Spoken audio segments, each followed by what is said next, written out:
আবার চলে আসলাম আমার প্রিয় ছাত্রছাত্রীদের জন্য পরবর্তী ভিডিও নিয়ে। কারকের দ্বিতীয় ধাপ। আমরা কারকের প্রথম ধাপে বলেছিলাম কারক কাকে বলে, কারককে কয় ভাগে ভাগ করেছে এবং কর্তৃকারক ও কর্মকারকের বিশ্লেষণ করেছিলাম।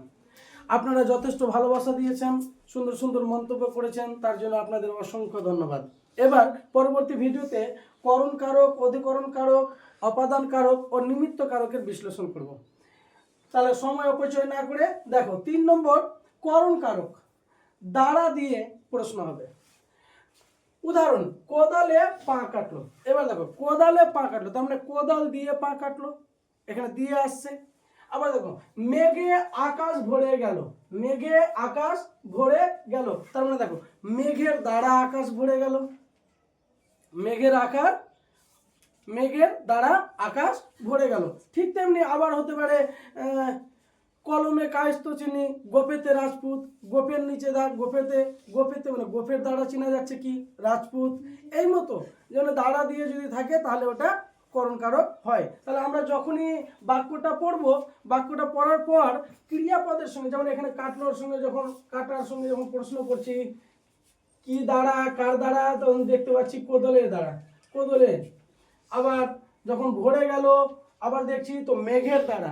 ঠিক এই মতোই যখন দ্বারা দিয়ে প্রশ্ন হবে তাহলে ওটা করণ কারক হবে। এবার অধিকরণ কারকের ক্ষেত্রে কি বলা আছে দেখো, কখন, কোথায়, কবে এবং যোগ বুঝালে। কখন মানে সময়, যেমন মন্দিরে বাস ছিল পূজার ঘন্টা। এবার প্রশ্ন করো, মন্দিরে বাস ছিল পূজার ঘন্টা। এবার বাস ছিল ক্রিয়াপদ, কোথায় বাস ছিল, মন্দিরে বাস ছিল, কোথায় বাস ছিল, এই যে কোথায় দিয়ে প্রশ্ন হচ্ছে। এবার কোথায় দিয়ে যখন প্রশ্ন হচ্ছে তার মানে এটা অধিকরণ কারক। স্থান বুঝাচ্ছে, কোথায় মানে কি স্থান, কখন মানে সময়। আবার দেখি সকালে সূর্য উঠলো, কখন সূর্য উঠলো, সকালে, তার মানে এটা একটা অধিকরণ কারক। আবার বলেছি যে যোগ বুঝালেও অধিকরণ কারক হয়, যোগ বুঝালেও অধিকরণ কারক হয়। যেমন তিলে তেল আছে, তিলে তেল আছে, তার মানে এটা যোগ বুঝাচ্ছে আছে। আবার অনেক ক্ষেত্রে দেখবে তিলে তেল হয়, তাহলে ওটা বিয়োগ হচ্ছে, মাইনাস হচ্ছে, বিয়োজিত হচ্ছে, মানে তিল হইতে তেল হয়, তাহলে ওটা অপাদান কারক হয়ে যাবে। একটু পরেই আমরা বিশ্লেষণ করব। আর এখানে দেখো তিলে তেল আছে, তিলের মধ্যে উপস্থিত আছে, কোথায় মানে তিলে, তার মানে এটা অধিকরণ কারক। 5 নম্বর অপাদান কারক। অপাদান কারকে কি আছে দেখো, হইতে, থেকে, বিচ্যুতি বা মাইনাস বুঝালে অপাদান কারক হয়। উদাহরণ, তিলে তেল হয়। এবার দেখো এর আগে আমরা করলাম কি তিলে তেল আছে, তার মানে কোথায় তেল আছে, ওটা যোগ বুঝাচ্ছিল, তো তেলটা আছে। এখানে দেখো মাইনাস হচ্ছে, কিরকম দেখো তিলে তেল হয় মানে তিল থেকে তেল হয়, তিল থেকে তেল হয় বা তিল হইতে তেল হয়, কথাটা একই। তিল থেকে তেল হয়, তার মানে তিল থেকে তেল বের হচ্ছে, মাইনাস হচ্ছে, মানে মাইনাস হচ্ছে, তার মানে এটা হলো অপাদান কারক। বিপদে মোরে রক্ষা করো, বিপদে মোরে রক্ষা করো। দেখো বিপদ হইতে মোরে রক্ষা করো, বিপদে মোরে রক্ষা করো, বোঝা গেল ব্যাপারটা কত সুন্দর। তো এটা হলো অপাদান কারক। আরো অনেকগুলো উদাহরণ রয়েছে। এখন দেখি 6 নম্বর নিমিত্ত কারক। নিমিত্ত কারকে কি বলবে, কাকে জন্য উদ্দেশ্য বুঝাবে।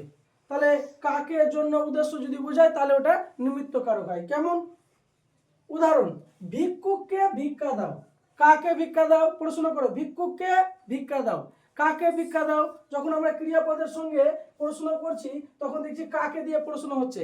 এবার কাকে দিয়ে প্রশ্ন আমাদের কর্মকারক হচ্ছিল, কিন্তু ওখানে কি ছিল, বন্ধুকে টাকা দাও, কিন্তু আমি টাকাটা ফিরে পাওয়ার একটা সুযোগ ছিল।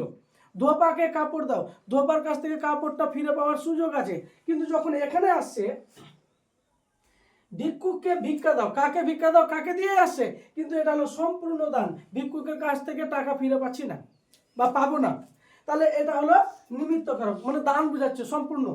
আর সৎ পাত্রে কন্যা দান, কাকে, সৎ পাত্রে যখন কন্যা দিচ্ছি তাহলে কন্যা আমরা ফিরে নিচ্ছি না, ওটা দিয়েই দিচ্ছি, সম্পূর্ণ দান করে দিচ্ছি। তো কাকে দিয়ে প্রশ্ন হলেও এটা কর্মকারক হচ্ছে না, কারণ ওখানে ঘুরিয়ে পাচ্ছিলাম, এখানে কোনো ফিরে পাওয়ার চান্স নেই বা সুযোগ নেই, তার মানে এটা হলো নিমিত্ত কারক। ব্যাপারটা বোঝা গেল।